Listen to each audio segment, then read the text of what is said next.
দুইটি সমাবেশ করেছেন। একটি সমাবেশ হলো সকলের জন্য, সকলের জন্য আল্লাহ তাআলা একটি সমাবেশ করেছেন। সেখানে আল্লাহ তাআলা বলেছেন আলাস্তু বিরাব্বিকুম, আমরা সবাইকে বলেছি ক্বালু বালা, আপনি আমাদের রব। এটা হলো সব। আর শুধু নবীদেরকে নিয়ে আল্লাহ তাআলা রবের জগতে একটা সমাবেশ করেছেন। আল্লাহ তাআলা কোরআনে বলতেছেন ওয়াইজ আখাযাল্লাহু, আমি আল্লাহ তাআলা রূহের জগতে গ্রহণ করেছি মিসাকান নবিয়্যিন, নবীদের থেকে একটা ওয়াদা।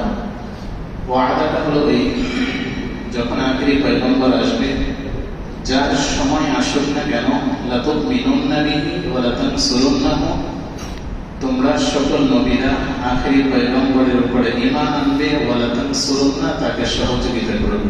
সুবহানাল্লাহ। সমস্ত নবীরা আল্লাহর সাথে ওয়াদা করে দুনিয়াতে আগমন করেছে। এই আয়াত প্রমাণ করে দুনিয়ার ভিতরে 1,24,000 পয়গম্বর, সমস্ত পয়গম্বর আখিরি পয়গম্বর রাসূলুল্লাহ সাল্লাল্লাহু আলাইহি ওয়াসাল্লামের আগমনের সুসংবাদ পেয়েছেন। সুবহানাল্লাহ। রাসূলুল্লাহ সাল্লাল্লাহু আলাইহি ওয়াসাল্লামের জীবনের একটা অংশ নিয়ে আমরা আজকে আলোচনা করব। রাসূলুল্লাহ সাল্লাল্লাহু আলাইহি ওয়াসাল্লামের জীবনের বিভিন্ন দিক হয়, আপনি যদি নবীর জীবনী পড়েন হয়রান হয়ে যাবেন। তো যাই হোক, এজন্য অনেকে তো এরকম বলে থাকে যে আমাদের জন্য অনুসরণীয় শুধু রাসূল সাল্লাল্লাহু আলাইহি ওয়াসাল্লামের নবুয়তের এই কয়টা বছর, অন্য কিছু আমাদের জন্য অনুসরণীয় নয়। এই কথাটা সঠিক নয়, এই কথাটা ভুল। আল্লাহ তাআলা কোরআনে রাসূল সাল্লাল্লাহু আলাইহি ওয়াসাল্লামের জন্মের পূর্বের আলোচনা করেছেন। সুবহানাল্লাহ। তাহলে আল্লাহ তাআলা রাসূল সাল্লাল্লাহু আলাইহি ওয়াসাল্লামের জন্মের পূর্বের আগমনের, আমাদের আলোচ্য বিষয় মুবারক আবির্ভাব, আগমনের পূর্বের আলোচনা আল্লাহ তাআলা যে কোরআনে করেছেন, সেই আলোচনাগুলো আমাদের জানার দরকার আছে কি নেই? নবী সম্পর্কে জানতে বলে তার পুরো জীবনী আপনাকে জানতে হবে। রাসূলুল্লাহ সাল্লাল্লাহু আলাইহি ওয়াসাল্লাম তো এমন একজন মানুষ, কবি হাসান বিন সাবিত, যিনি রাসূলুল্লাহ সাল্লাল্লাহু আলাইহি ওয়াসাল্লামের শায়ের ছিলেন, কবি ছিলেন, নবীর পাশে যার স্থান ছিল, যিনি কবিতা আবৃত্তি করলেন, রাসূলুল্লাহ সাল্লাল্লাহু আলাইহি ওয়াসাল্লাম তার কবিতার ছন্দে ছন্দে দুলতেন। সুবহানাল্লাহ। তার কবিতা কত চমৎকার তিনি বলে গেছেন, ওয়া আহসানু মিনকা লাম তারাকাতু আইনি। রাসূলুল্লাহ সাল্লাল্লাহু আলাইহি ওয়াসাল্লামের শায়ের হাসান বিন সাবিত বলেন, আমি আপনার মতো এত সুন্দর, আপনার মতো এত সুন্দর মানুষ, এত উজ্জ্বল মানুষ আমি দুনিয়াতে কোনোদিন আর দ্বিতীয় দেখি নাই। সুবহানাল্লাহ। নবী তো এমন, রাসূলুল্লাহ সাল্লাল্লাহু আলাইহি ওয়াসাল্লামের চেহারার আলোতে সাহাবায়ে কেরামের মজমাগুলো আলোকিত হয়ে যেত। সুবহানাল্লাহ। সাহাবায়ে কেরাম যখন নবীকে খুঁজে না পেতেন, না খুঁজে পড়ে টান দিতেন যে রাস্তা থেকে গোলাপের ঘ্রাণ আসে, ওই রাস্তা দিয়ে আমার নবীকে পাওয়া যেত। সুবহানাল্লাহ। রাসূল সাল্লাল্লাহু আলাইহি ওয়াসাল্লাম তো এমন ছিলেন, তার বিবি উম্মুল মুমিনিন যারা ছিলেন, তাদের শরীর থেকে ঘ্রাণ আসতো, কারণ হলো নবীর ঘাম থেকেও তো সুঘ্রাণ বের হতো। সুবহানাল্লাহ। হাসান বিন সাবিত বলেন, ওয়াজাবালু মিনকা লাম তারিদিন নিসা, জগতে এমন কোন মা নাই, আপনার মতো এত সুন্দর সন্তান দ্বিতীয় কোন মা জন্ম দেয় নাই। আপনি সবার শ্রেষ্ঠ, সবচেয়ে আপনি সুন্দর।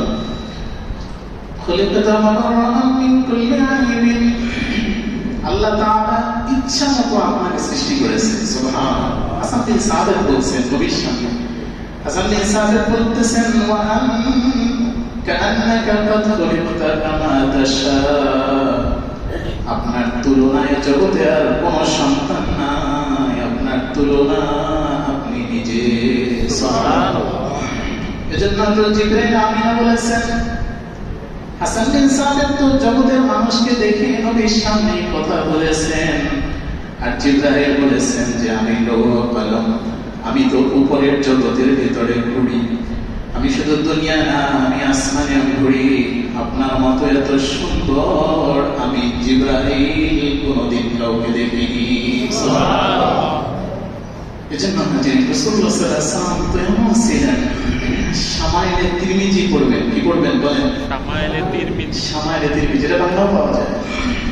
শামাইলে তিরমিজি বিভিন্ন লাইব্রেরির কাছে আছে, এটা কিনবেন, কিনে পড়বেন। শামাইলে তিরমিজি এমন একটা কিতাব যে কিতাবের ভিতরে আমার নবীর চেহারা কেমন ছিল, আমার নবীর আকৃতি কেমন ছিল, আমার নবী কিভাবে খাইতেন, আমার নবী কিভাবে ঘুমাইতেন, আমার নবী কিভাবে তাকবীরগুলো পড়তেন, আমার নবী কিভাবে মানুষের সাথে আচরণ করতেন, এগুলো ফুটে উঠেছে শামাইলে তিরমিজির ভিতরে। এগুলো তো আমরা পড়ি না, ঠিক না? আমরা গল্পের বই পড়তে পারি, রাজনীতি নিয়ে অনেক কিছু আমরা পড়তে পারি, টকশো শুনতে শুনতে আমাদের রাত্র ফজর হয়ে যায়, কিন্তু নবীর শামাইলে তিরমিজি পড়ার সময় আমাদের নাই। কিন্তু আমরা নবীকে নেতা মানি। নবী বলেছেন সাইয়্যিদুন নাস, আমি নেতা। নবীকে আমরা নেতা হিসেবে মানি কিনা?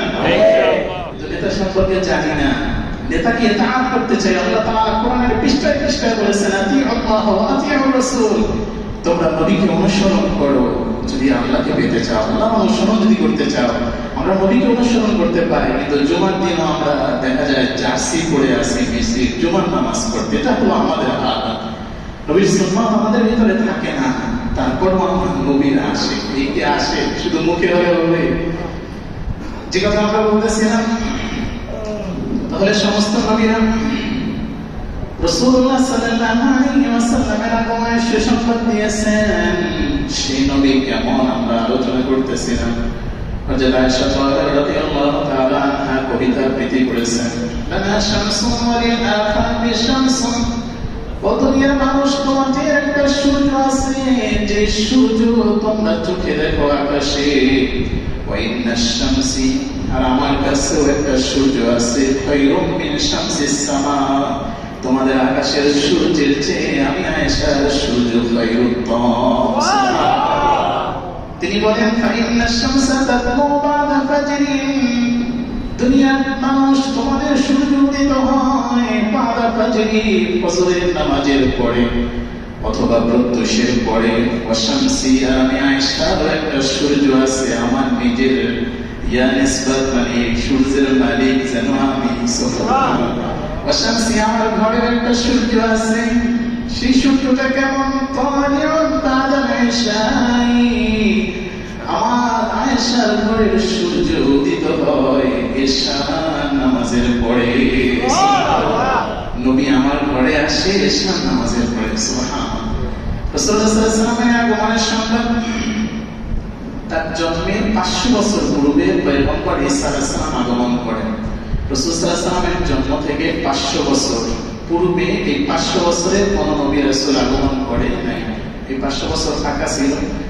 রাসূলুল্লাহ সাল্লাল্লাহু আলাইহি ওয়াসাল্লামের জন্মের 570 এর পূর্বে, 500 বছর পূর্বে পয়গম্বর ঈসা আলাইহিস সালাম আগমন করেছেন। আল্লাহ তাআলা বলতেছেন সূরা সাফের 6 নম্বর আয়াত, ওয়া ইয ক্বালা ঈসা ইবনে মারইয়াম ইয়া বনি ইসরাঈল, পয়গম্বর ঈসা আলাইহিস সালাম বনি ইসরাঈলদের সামনে আলোচনা করতেছেন, ওয়াজ করতেছেন।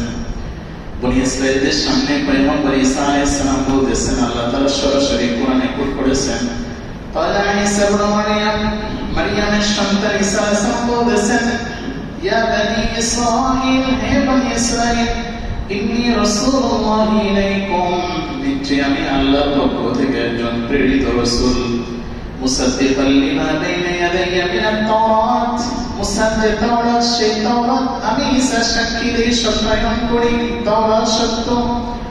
অবশ্যই আমি ঈসা তোমাদেরকে বলে যাই, আমার পরে তোমরা কার অনুসরণ করবে। অবশ্যই আমি এমন একজন নবীর সুসংবাদ দিতেছি, ইয়াতি, যিনি আসবে মিন বাদি, আমি ঈসার পরে। তোমরা তাকে কেমনে চিনবা? ইসমুহু আহমদ, যার নাম হবে আহমদ। সুবহানাল্লাহ। তাহলে তো জাহানের সরদার আপনার নবী, আমার নবী, তার একটা নাম হলো আহমদ, যেটা আল্লাহ কোরআনে উল্লেখ করেছেন সূরা সাফের 6 নম্বর আয়াত। পূর্বে এগুলো বললে নবীর মহব্বত দিলে যায় ইনশাআল্লাহ। কোরআন কি শুধু হুজুররা পড়বে? কোরআন কি শুধু হুজুরদের জন্য? সবার জন্য কোরআন। এজন্য আমরা গত জুমায় বলেছিলাম যে রবিউল আউয়াল মাস এমন হোক যে রাসূলুল্লাহ সাল্লাল্লাহু আলাইহি ওয়াসাল্লামের শ্রেষ্ঠ মুজিজা কোরআন, নবীর ইজ্জতের খাতিরে, নবীর মহব্বতের জন্য আমরা রবিউল আউয়াল মাসে কোরআন শিখব। যে ব্যক্তি কোরআন পড়লো সেজন্য আল্লাহর সাথে কথা বলবো। সুবহানাল্লাহ। এটা কালাম আল্লাহ, আমার কালাম। এজন্য আমরা এই পয়গম্বরের উম্মত, তার শ্রেষ্ঠ মুজিজা কোরআন সবচেয়ে আফসোসের ব্যাপার, আমরা মুসলমানরা সে কোরআন পড়তে জানি। আবার জিজ্ঞাসা করলে, যদি জিজ্ঞাসা করি একটা কোরআন আছে আপনার ঘরে, তো অনেক মুসলমান বলে আমার ঘরে একটা কোরআনের কপিও নেই।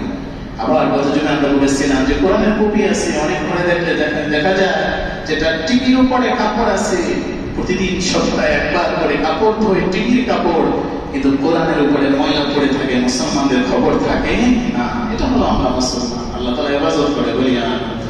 পয়গম্বর ঈসা আলাইহিস সালাম শুভ সংবাদ দিয়েছেন আখির পয়গম্বরের সূরা সাফ। আল্লাহ তাআলা রাসূলুল্লাহ সাল্লাল্লাহু আলাইহি ওয়াসাল্লামের বংশের আলোচনা আল্লাহ তাআলা কোরআনে করেছেন। সূরা আলে ইমরান 33 নম্বর আয়াত আল্লাহ তাআলা বলতেছেন, ইন্নাল্লাহা আস্তাফা আদম, জগতের বংশের ভিতরে আমি আল্লাহ বংশ পরম্পরায় সম্মানিত করেছি আদমকে, ওয়া নূহকে, ওয়া আলা ইব্রাহিম, ইব্রাহিমের বংশকে, ওয়া আলা ইমরান, ইমরানের বংশকে, আলাল আলামিন, আমি আল্লাহ বিশ্ববাসীর উপরে এদেরকে সম্মানিত করেছি। সুবহানাল্লাহ। তাহলে আলা ইব্রাহিমের বংশে আখেরি পয়গম্বর নবীর বংশের আলোচনা করেছেন কি? আল্লাহ তাআলা। আবার দেখেন সহিহুল মুসলিম, রাসূলুল্লাহ সাল্লাল্লাহু আলাইহি ওয়াসাল্লাম বলেছেন, এই আয়াতের ব্যাখ্যায় মুফাসসির উল্লেখ করেছেন, সহিহুল মুসলিম 5832 নম্বর হাদিস। আবার বলতেছি সহিহ মুসলিম 5832, নবী বলতেছেন, ইন্নাল্লাহ আস্তাফা কিনানা, নবীর জন্মের আলোচনা নবী নিজে করতেছেন। সুবহানাল্লাহ। তাহলে নবীর জন্মের আলোচনা যদি রাসূলুল্লাহ সাল্লাল্লাহু আলাইহি ওয়াসাল্লাম নিজে করেন, আমাদের করার দরকার আছে কি না? এজন্য হাজরিন, নবীর আলোচনা যে মজলিসে হয়, আফজাল সে মজলিসটা আল্লাহ তাআলার কাছে সর্বোত্তম হিসেবে সাব্যস্ত হয়ে যায়। সুবহানাল্লাহ। কেন আমরা নবীকে মানতে চাই ইনশাআল্লাহ। নবী নিজের জন্মের আলোচনা করতেছেন। قال رسول الله صلى الله عليه وسلم صحيح مسلم, إن الله اصطفى كنانة, নবী বলতেছেন আল্লাহ তাআলা কিনানা বংশকে মনোনীত করেছেন, মিন ওয়ালাদি ইসমাঈল, ইসমাঈল থেকে, ওয়াসতাফা কুরাইশ মিন কিনানা, কিনানা থেকে আল্লাহ তাআলা কুরাইশকে মনোনীত করেছেন, ওয়াসতাফা মিন কুরাইশ বনি হাশিম, আল্লাহ তাআলা কুরাইশ থেকে বনি হাশিমকে মনোনীত করেছেন। যেমন রাসূল সাল্লাল্লাহু আলাইহি ওয়াসাল্লামের নাসব মুহাম্মদ ইবনে আব্দুল্লাহ ইবনে আব্দুল মুত্তালিব ইবনে হাশিম ইবনে আব্দে মানাফ, আব্দে মানাফ হলো কুরাই, আব্দে মানাফ হলো কুরাইশ, সেখান থেকে আল্লাহ তাআলা বনি হাশিম, আব্দে মানাফের সন্তান বনি হাশিমকে বর্ণিত করেছেন। সুবহানাল্লাহ। দেখেন রাসূলুল্লাহ সাল্লাল্লাহু আলাইহি ওয়াসাল্লাম বলেছেন, মুস্তাফা মিন কুরাইশ বনি হাশিম, কুরাইশ থেকে আল্লাহ তাআলা বনি হাশিমকে বর্ণিত করেছেন। ওয়াসতাফানি, আর আমি নবী আগমন করেছি, আমার জন্ম হয়েছে মিন বনি হাশিম, বনি হাশিমের বংশে আল্লাহ তাআলা আমাকে পাঠিয়েছেন। সুবহানাল্লাহ। তাহলে নবীর আলোচনা, জন্মের আলোচনা হাদিসে আছে না নাই? আছে। কোরআনে আছে না নাই? আছে। এগুলো আলোচনা করার দরকার আছে কি নাই? আছে। এটা দরকার নাই, এই কথাটা ভুল।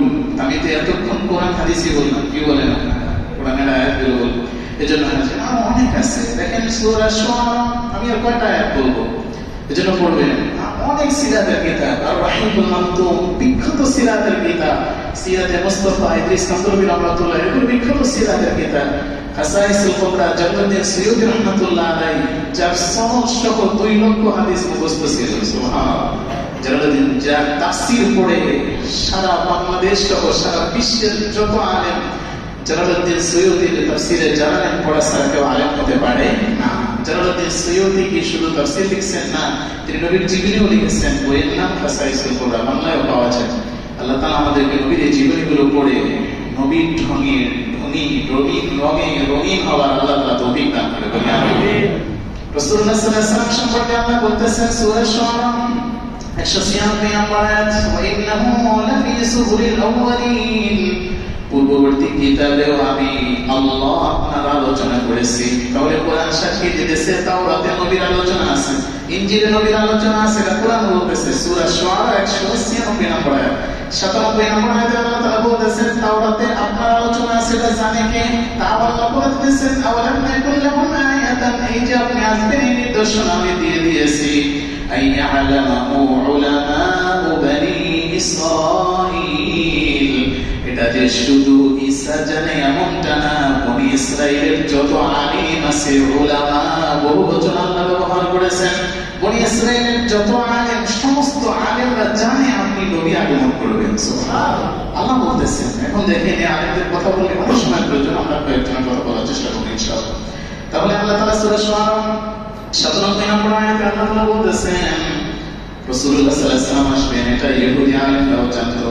দেখেন কাসাইসুল কুবরা প্রথম খণ্ড 36 পৃষ্ঠার ভিতরে বর্ণনা রয়েছে। রাসূলুল্লাহ সাল্লাল্লাহু আলাইহি ওয়াসাল্লামের সাহাবী সালমান ফারসি, সালমান ফারসির বাবা ছিলেন একজন আলেম। সালমান ফারসি রাম হরমুজ, এটা হলো জায়গার নাম। রাম হরমুজের বাসিন্দা ছিলেন সালমান ফারসি রাহমাতুল্লাহ আলাইহি। সালমান ফারসি রাদিয়াল্লাহু তাআলা রাম হরমুজের বাসিন্দা ছিলেন। তার বাবা একজন ওস্তাদের হাতে দিয়ে দিলেন, যে ওস্তাদ তাওরাত কিতাবের আলেম ছিলেন। ওস্তাদের হাতে দিলেন যে আমার ছেলে সালমান ফারসিকে আপনি পড়ান, আপনার মতো যোগ্য একজন আলেম বানান। ওই আলেম সালমান ফারসিকে শিক্ষা দানের পরে সালমান ফারসি ওই আলেম বললেন, আমি ফিলিস্তিন যাব বাইতুল মুকাদ্দাস জিয়ারতের জন্য। সালমান ফারসি বললেন, আমি আপনার সাথে যেতে চাই। অনুমতি সাপেক্ষে চলে গেলেন ফিলিস্তিন বাইতুল মুকাদ্দাস। বাইতুল মুকাদ্দাস জিয়ারতের পরে সালমান ফারসির ওস্তাদ তিনি বললেন যে আমার হয়তো এখান থেকে আর যাওয়া হবে না, বাকি জীবন এখানেই কাটিয়ে দিব। সালমান ফারসি ওস্তাদকে বললেন, ওস্তাদ আপনার কাছে আমার প্রশ্ন, আপনার পরে আমি কাকে ওস্তাদ হিসাবে বাছাই করব? সুবহানাল্লাহ। ঈসা ইবনে মারইয়াম, যেমন ঈসা আলাইহিস সালাম মারইয়ামের সন্তান বলেছেন, মুবাশশিরুন বিরাসূলিন ইয়াতি মিন বা'দি ইসমিহি আহমদ, আমি এমন একজন নবী সুসংবাদ দেই, তিনি হলো আহমদ। সালমান ফারসির ওস্তাদ সালমান ফারসিকে বলতেছেন, যদি তোমার সামর্থ্য থাকে, মদিনা থেকে কোনো কাফেলা যদি এখানে আসে, ইয়াসরিব মানে মদিনা থেকে, তুমি তাদের কাফেলার সাথে ইয়াসরিবে চলে যাবা। সুবহানাল্লাহ। ইয়াসরিবের তাওরাত কিতাব সাক্ষী, আমি যেহেতু তাওরাতের একজন আলেম, ইয়াসরিবে তুমি যাওয়ার পরে সেখানে আখিরি পয়গম্বর আগমন করবে, তোমাকে আমি নির্দেশনা দিব, দুইটা চিহ্নে তুমি বুঝতে পারবা এই আখিরি পয়গম্বর। এক নম্বর চিহ্ন, সে হাদিয়া খাবে, সদকা খাবে না, এটা হলো এক নম্বর চিহ্ন। দুই নম্বর, তার পিঠের মাঝখানে মোহরে নবুয়ত থাকবে। এই দুইটা চিহ্ন যদি দেখতে পাও, ধরে নিবা এই হলো আখিরি পয়গম্বর। সুবহানাল্লাহ। মদিনার কোন কাফেলার সাথে কাসাইসুল কুবরা জালালউদ্দিন সিয়ুতি রাহমাতুল্লাহ আলাইহি লিখেন, মদিনার এক কাফেলার সাথে এক ইহুদি কাফেলা ফিলিস্তিন আসছে বাইতুল মুকাদ্দাস জিয়ারতের জন্য। ওই কাফেলার সাথে গোলাম হিসাবে সালমান ফারসি ইয়াসরিবে আসবেন, মদিনা আসবেন। সালমান ফারসি যখন মদিনা আসেন, তখন নবী মদিনা আগমন করে নাই। সালমান ফারসি আগমনের পরে নবী আগমন করেছেন। ইহুদির গোলাম সালমান ফারসি খেজুরের বাগানে তিনি কাজ করেন। নবী আগমনের পরে দুইটা চিহ্ন, প্রথমটা প্রমাণ করার জন্য প্রথম দিন বাগান থেকে মালিকের অনুমতি সাপেক্ষে কিছু খেজুর নিয়ে নবীর সামনে পেশ করলেন। বললেন, এটা সদকার জিনিস, আমি দান করেছি, সদকা গরিব মানুষকে দিয়ে দিলেন। বসে আছেন যে নবী কি করে, এই লোকটা কি করে? রাসূলুল্লাহ সাল্লাল্লাহু আলাইহি ওয়াসাল্লাম বললেন, সাহাবায়ে কেরামকে এটা দান করে দাও, আমি নবী সদকা খাই না, আমার সাহাবীরাও খায় না। সুবহানাল্লাহ। পরের দিন আবার সালমান ফারসি বাগান থেকে কিছু খেজুর আনলেন, খেজুর এনে নবীর সামনে হাদিয়া দিলেন। বললেন যে আজকে যে খেজুরটা আনছি এটা আমি দান না, খুশি হয়ে দিয়েছি, এটা হলো হাদিয়া। হাদিয়া শোনার পর রাসূল সাল্লাল্লাহু আলাইহি ওয়াসাল্লাম নিজে খেলেন, সাহাবায়ে কেরামদেরকেও খাওয়ালেন। এক নম্বর প্রমাণ হয়ে গেল। রাসূলুল্লাহ সাল্লাল্লাহু আলাইহি ওয়াসাল্লামের পিছনে ঘুরবেন সালমান ফারসি, দেখবেন মোহরে নবুয়ত আছে কিনা। রাসূলুল্লাহ সাল্লাল্লাহু আলাইহি ওয়াসাল্লাম জালালউদ্দিন সিয়ুতি রাহমাতুল্লাহ আলাইহি লিখেন, নিজেই ঘুরে গেলেন আর বললেন, তোমার নাম না সালমান ফারসি, তোমার ওস্তাদের নাম না অমুক, তুমি গোলাম হিসাবে মদিনায় আগমন করেছো। সুবহানাল্লাহ। হুজুর আপনি এত কিছু কিভাবে জানেন? জিবরাইল বলে গেছে, আমার কাছে কিছুক্ষণ আগে জিবরাইল তোমার সংবাদ দিয়ে দিয়েছে, দেখো আমার পিঠে মোহরে নবুয়ত আছে, আমি আখিরি পয়গম্বর। সালমান ফারসি নবীর হাতে সাথে সাথে মদিনা মুনাওয়ারায় কালেমা পড়ে মুসলমান হয়ে গেলেন। সুবহানাল্লাহ। লক্ষচর ঘটনা আছে, সালমান ফারসির খেজুরের বাগান এখনো মদিনায় কোন এক মহল্লায় হয়তো আছে। রাসূলুল্লাহ সাল্লাল্লাহু আলাইহি ওয়াসাল্লাম সালমান ফারসিকে অফার করলেন যে তোমার যে গোলাম মুনিব ইহুদি, তাকে বলো কোন শর্তে তোমাকে আজাদ করে দেবে। আমরা সময় করে সামনে বলবো ইনশাআল্লাহ। তাহলে সালমান ফার্সি মদিনায় কেন আসছেন? নবীর খবরে, নবীর জন্য, নবীর প্রেমে আসছেন যে আমার নবী মদিনায় আগমন করবেন। তাই আমি সালমান ফার্সি মদিনায় এসেছি, কারণ আমার নবীর হাতে কলেমা পড়ে আমি শ্রেষ্ঠ হয়ে যাব। সুবহানাল্লাহ।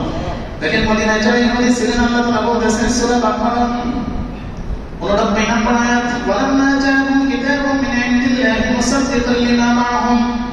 আল্লাহ তাআলা বলতেছেন আমি কিতাব সহকারে তোমাদের কাছে পাঠাবো। ওয়া কানু মিন ক্বাবলু ইস্তাফতিহুনা আলাল্লাযিনা কাফারু। যারা ইহুদি আলেম ছিল, ইস্তাফতিহুনা, তারা এটা ধারণা করেছে যে আমরা বিজয় লাভ করব লিল্লাযিনা কাফারু, কাফেরদের উপরে। কারণ আমাদের বংশে, বনি ইসরাইল বংশে আল্লাহ তাআলা অনেক অনেক নবী পাঠিয়েছেন, আখেরি নবীও আমাদের বংশে আসবে। তারা মদিনায় যে অপেক্ষা করতেছে যে ইস্তাফতিহুনা, আমরা কাফেরদের উপরে বিজয় লাভ করব। সুবহানাল্লাহ। ফালাম্মা জাআহুম মা আরাফু, যখন নবী আগমন করলেন, আরাফু, ইহুদিরা চিনে ফেলেছে যে এই আখেরি নবী। তাহলে দেখেন প্রত্যেকের কাছে প্রমাণ আছে, সালমান ফার্সির কাছে প্রমাণ আছে যে এই আখেরি নবী। আবার দেখেন প্রমাণের জন্য ইহুদি কত আগে যে মদিনায় আসছে, সবার ঘটনা বলতে গেলে অনেক টাইম প্রয়োজন। দেখেন মারুজ জাহরানে ঈসা একজন পাদ্রী আছে, তিনিও নবীর জন্য অপেক্ষা করেছিলেন। এটাও কাছে কৌরা সিরাত মুস্তাফার ভিতরে রয়েছে। এরপরে দেখেন রাসূলুল্লাহ সাল্লাল্লাহু আলাইহি ওয়াসাল্লামের জন্য অপেক্ষা করতেছিলেন মদিনাতে যায়েদ ইবনে সানা নামে একজন, তিনি ইসলাম গ্রহণ করেছেন সাহাবী। কাসাইসুল কুরা প্রথম নম্বর 31 নম্বর পৃষ্ঠা, যায়েদ ইবনে সানা। রাসূলুল্লাহ সাল্লাল্লাহু আলাইহি ওয়াসাল্লাম সহিহ ইবনে হাদিসটা আছে, হাদিসে পাক হাদিস সহিহ। রাসূলুল্লাহ সাল্লাল্লাহু আলাইহি ওয়াসাল্লামের সাহাবী যায়েদ ইবনে সানা। যায়েদ ইবনে সানা তাওরাত কিতাবের আলেম ছিলেন। তাওরাতের একটা সাক্ষী হলো এই আখেরি পয়গম্বর এমন হবে যিনি ধৈর্যের শেষ পর্যায়ের গুণে গুণান্বিত হবে। সুবহানাল্লাহ। নবী হবেন ধৈর্যশীল। যায়েদ ইবনে সানা মদিনায় নবীর জন্য অপেক্ষা করতেছেন। রাসূলুল্লাহ সাল্লাল্লাহু আলাইহি ওয়াসাল্লাম যখন মদিনায় আসলেন, ইহুদি ছিলেন যায়েদ ইবনে সানা, ইহুদি আলেম, পরবর্তীতে ইসলাম গ্রহণ করেছেন। যায়েদ ইবনে সানা রাদিয়াল্লাহু আনহু, যায়েদ ইবনে সানা রাসূলুল্লাহ সাল্লাল্লাহু আলাইহি ওয়াসাল্লামের কাছে খেজুর বিক্রি করতে চাইলেন। তিনি মদিনায় একটা বাগানের মালিক ছিলেন, অনেক আগে নবীর জন্য মদিনায় আসছেন। আসার পরে মদিনার বাসিন্দা হয়ে গেছেন যায়েদ ইবনে সানা, খেজুর বাগানের মালিক। যায়েদ ইবনে সানা নবীকে বললেন যে আপনার সাথে আমি খেজুরের বিজনেস করতে চাই, ব্যবসা করতে চাই। আশ্চর্য ব্যাপার, নবীর ব্যবসা করছে কি করে নাই? রাসূলুল্লাহ সাল্লাল্লাহু আলাইহি ওয়াসাল্লাম খাদিজার ব্যবসা খাতা পরিচালনা করছে কি করে নাই? আমাদের বাংলাদেশে এক মসজিদের ইমামের বিজ্ঞপ্তিতে দেখলাম লেখা আছে, ইমাম সাহেব যিনি হবেন শর্ত, কি কি শর্ত? বিবাহিত হতে হবে, 35 বছর হতে হবে, ব্যবসা মুক্ত হতে হবে। ইমাম সাহেব ব্যবসা করবে এরকম ইমাম সাহেব তারা নিয়ম দিবেন। তো মানুষের অববোধন আসলে যা হয়, কেমন আলামত গুলো আসলে যা হয়, ব্যবসা করাকে হারাম। অথচ রাসূলুল্লাহ সাল্লাল্লাহু আলাইহি ওয়াসাল্লাম ব্যবসা করেছেন। নবীর সাথে ওই ইহুদি বলতেছে আমি আপনার সাথে খেজুরের ব্যবসা করতে চাই। বললেন ঠিক আছে। রাসূলুল্লাহ সাল্লাল্লাহু আলাইহি ওয়াসাল্লাম বললেন তাহলে কিছু অগ্রিম দাও আমাকে। তো রাজি হয়ে গেল। এটাই তো সে চাইছিল, নবীর কাছে কিছু অগ্রিম অর্থ দিয়ে দিল যে বাগানটা আপনি নিয়ে নেন। রাসূলুল্লাহ সাল্লাল্লাহু আলাইহি ওয়াসাল্লামের কাছে যখন অগ্রিম টাকা দিয়ে দিলেন খেজুরের বিনিময়ে, রাসূলুল্লাহ সাল্লাল্লাহু আলাইহি ওয়াসাল্লাম বললেন মৌসুম আসলে আমার কাছ থেকে তুমি খেজুর নিয়ে নিবা। খেজুরের মৌসুম যখন চলে আসলো, যায়েদ ইবনে সানা খেজুর পাকার পূর্বেই নবীর কাছে আসছে ধৈর্য পরীক্ষা করার জন্য। পাকার পূর্বে কিছু খেজুর আসে না? আসে। বললেন যে হুজুর আপনি না বললেন আমাকে খেজুরটা দিবেন, টাকা অগ্রিম দিয়ে দিলাম, কেন আমাকে খেজুর দিতেছেন না? নবীর সামনে এসে অকাট্য ভাষায় নবীকে যা বলার তাই বললেন। রাসূলুল্লাহ সাল্লাল্লাহু আলাইহি ওয়াসাল্লাম কোনো উত্তর দিলেন না। কিন্তু নবীর পাশে ওমর আছে না নাই? ওমর তরবারি বাইরে করে বলে এই যায়েদ। রাসূল সাল্লাল্লাহু আলাইহি ওয়াসাল্লামকে বললেন যে হুজুর আপনি অনুমতি দেন, সামান্য কয়টা টাকা দিয়েছে, সেই টাকার বিনিময়ে আপনাকে যায়েদ ইবনে সানা ধমক দিতেছে, আপনি শুধু অনুমতি দেন, আমি ওমরের তরবারি যায়েদের গর্দান উড়িয়ে দিবে। রাসূলুল্লাহ সাল্লাল্লাহু আলাইহি ওয়াসাল্লাম বললেন যায়েদ আরো বলো। সুবহানাল্লাহ। ওমরের মাথা গরম, হুজুর এটা আপনি কি বললেন? সে আপনাকে গালি দিতেছে, আপনি বললেন আরো গালি দাও, আরো বলো, বুঝলাম না তো। নবী বললেন যায়েদ ইবনে সানার কাছে শোনো। আশ্চর্য হয়ে গেলেন যায়েদ ইবনে সানা, যে হুজুর কিভাবে আপনি বুঝলেন ব্যাপারটা? যায়েদ ইবনে সানাকে নবী বললেন তুমি আমার ধৈর্য পরীক্ষা করতে এসেছো, কিছুক্ষণ আগে জিবরাইল আমাকে বলে গেছে তুমি আমার ধৈর্য পরীক্ষা করবে আমি আখেরি পয়গম্বর কিনা। আমার কাছে তো জিবরাইল আসে, যে জিবরাইল মুসার কাছে এসেছে তুমি যে তাওরাতের আলেম, সেই তাওরাত নিয়ে যে জিবরাইল আসছে, কোরআন নিয়ে সেই জিবরাইল আমি আখিরি পয়গম্বরের কাছে আসে। সুবহানাল্লাহ। যায়েদ ইবনে সাআদ বললেন যে হুজুর ঠিক আছে, আপনার ধৈর্যের পরীক্ষা আপনি পাস, আমি কালেমা পড়ে মুসলমান হতে চাই। রাসূলুল্লাহ সাল্লাল্লাহু আলাইহি ওয়াসাল্লাম বললেন দাঁড়াও আগে বিজনেস শেষ করি। হযরত ওমরকে বললেন ওমর, যেহেতু তুমি তার সাথে একটু খারাপ কর্কশ ব্যবহার করেছো, সুতরাং তাকে রাসূলুল্লাহ সাল্লাল্লাহু আলাইহি ওয়াসাল্লাম বলেন যে 20টা খেজুর বেশি দিবা, যা পাবে টাকার বিনিময়ে তার চেয়ে 20টা খেজুর বেশি দিবা, কারণ তরবারির ভয় দেখাইছে। সুবহানাল্লাহ। রাসূলুল্লাহ সাল্লাল্লাহু আলাইহি ওয়াসাল্লাম ওমরকে বলে দিলেন যে যাও 20টা খেজুর আগে দিয়ে দাও, তারপরে কালেমা পড়বে। যায়েদ বিন সানাকে 20টা খেজুর বেশি পরিশোধ করার পরে যায়েদ ইবনে সানা ওমরের সামনে নবীর হাতে কালেমা পড়ে মুসলমান হয়ে গেলেন। সুবহানাল্লাহ। ইসলামের প্রথম মুসলমান খাদিজাতুল কুবরা তাহিরা রাদিয়াল্লাহু তাআলা আনহা। খাদিজাতুল কুবরার একজন চাচাতো ভাই ছিলেন, সে আলেম। আওয়ালাম ইয়াকুল লাহুম আয়াতান আন ইয়ালামাহু উলামাউ বনি ইসরাঈল। বনি ইসরাঈলের আলেমরা জানতেন যে নবী আগমন করবেন, তেমনি একজন আলেম ছিলেন ওয়ারাকা ইবনে নাওফল। খাদিজাতুল কুবরা ওয়ারাকা ইবনে নাওফলকে হিরা গুহার ঘটনা বললেন যে এরকম সে সেখানে আছে। ওয়ারাকা ইবনে নাওফল বললেন যে এটা কেমন করে আমরা প্রমাণ করব সে নবী হবে। ওয়ারাকা ইবনে নাওফল খাদিজাকে বললেন, চাচাতো বোনকে বললেন, খাদিজা একটা কাজ করো, যদি সে জিবরাইল হয় প্রমাণ হয়ে যাবে। তুমি মুহাম্মদ ইবনে আব্দুল্লাহ তোমার স্বামীকে তুমি কোলে নিবে, কোলে নেওয়ার পরে তোমার মাথায় ওড়না থাকবে, তুমি মুহাম্মদ ইবনে আব্দুল্লাহকে জিজ্ঞাসা করবে ওড়না মাথা দেওয়া অবস্থায় যে আপনি কি এখনো ফেরেশতা দেখেন, জিবরাইল দেখেন? যদি সে বলে হ্যাঁ আমি দেখি, এ কথা বলার পর সাথে সাথে তোমার মাথার ওড়না সরিয়ে নিবে, ওড়না ফেলে দিবে। তারপরে তুমি মুহাম্মদ ইবনে আব্দুল্লাহ তোমার স্বামীকে জিজ্ঞাসা করবে এখন কি আপনি জিবরাইল দেখেন? যদি সে বলে না আমি এখন জিবরাইল দেখি না, তাহলে বেশ কোনো সন্দেহ নাই, তাকে আমার কাছে নিয়ে আসো, সে আখিরি পয়গম্বর। সুবহানাল্লাহ। খাদিজা কুবরা রাদিয়াল্লাহু তাআলা আনহা নবীকে কোলে নিলেন। ওয়ারাকা ইবনে নাওফল যেহেতু আলেম, তাওরাত কিতাবের আলেম, ওয়ারাকা ইবনে নাওফল যেহেতু বলেছে প্রমাণের জন্য যে আখিরি পয়গম্বর কিনা, খাদিজা নবীকে কোলে নিলেন, ওড়না মাথায় আছে। জিজ্ঞাসা করলেন আপনি কি এখনো জিবরাইল দেখেন, যাকে দেখে আপনি ভয় পাইতেছেন? নবী বললেন হ্যাঁ, আমার শরীরে তো জ্বর আছে, সামিনুনি আমাকে চাদর পরিয়ে দাও, আমার শরীরে জ্বর আছে, আমি এখনো তো আমি জিবরাইল দেখতে পাই।